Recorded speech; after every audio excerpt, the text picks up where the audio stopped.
جب وقت پڑا ہے۔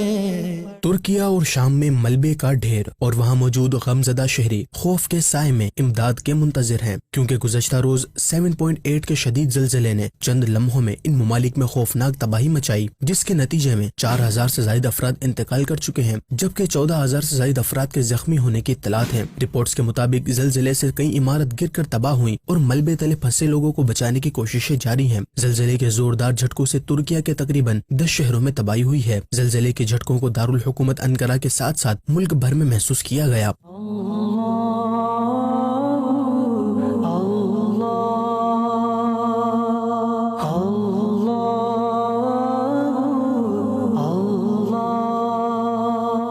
ترکیہ اور شام میں خوفناک زلزلے کے سبب پیدا ہونے والی تباہ کن صورتحال کے پیش نظر دعوت اسلامی کے شعبے FGRF کے تحت بھی امدادی کاموں کا آغاز کر دیا گیا ہے، جبکہ دعوت اسلامی کی مرکزی مجلس شورا کے رکن مولانا حاجی عبدالحبیب اتاری بھی ترکیہ میں امدادی کاموں میں حصہ لینے کے لیے ترکیہ روانہ ہو چکے ہیں۔ امیر اہل سنت دامت برکاتہم العالیہ نے ترکیہ اور شام کے زلزلے میں متاثرین کے لیے دعا کرتے ہوئے دنیا بھر کے مسلمانوں کو ترکیہ کے زلزلہ متاثرین کی مدد کرنے کی ترغیب دلائی۔ 6 فروری 2023 کا دن ملک ترکیہ اور شام وغیرہ کے لیے بڑا امتحان کا بنا اور خوفناک زلزلہ آیا۔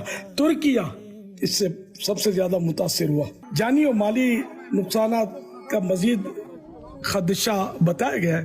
یا اللہ پاک پیارے حبیب صلی اللہ علیہ وسلم کا صدقہ جتنے بھی عاشقان رسول اس زلزلے میں فوت ہوئے، اے اللہ پاک سب کو غریق رحمت فرما، سب کو بے حساب بخش دے، ان کے جو بھی سوگوار ہیں سب کو اے اللہ پاک صبر جمیل اور صبر جمیل پر اجر جزیل مرحمت فرما۔ اور مولا کریم جو بچھڑے ہیں وہ مل جائیں، جو زخمی ہیں وہ روبہ صحت ہوں، در در کی ٹھوکروں سے ان کو بچا لے۔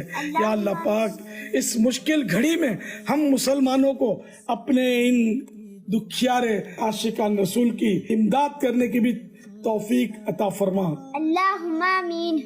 واقعی جو زلزلے سے متاثر ہیں ان کی مدد کرنے کے لیے مسلمانوں کو آگے بڑھنا چاہیے، اور جن کو اللہ پاک نے مال دیا وہ اپنے مال سے ان کی مدد کرے۔ کہ فرمان آخری نبی صلی اللہ علیہ وسلم ہے، تم میں سے جو کوئی اپنے بھائی کی حاجت پوری کرنے کے لیے، اس کی ضرورت پوری کرنے کے لیے چلے تو یہ عمل میری اس مسجد یعنی مسجد نبوی شریف علی صاحب الصلاۃ والسلام میں 2 مہینے اعتکاف کرنے سے افضل ہے۔ ایک حدیث پاک میں فرمایا بندہ جب تک اپنے بھائی کی حاجت پوری کرنے میں رہتا ہے اللہ پاک اس کی حاجت پوری فرماتا رہتا ہے۔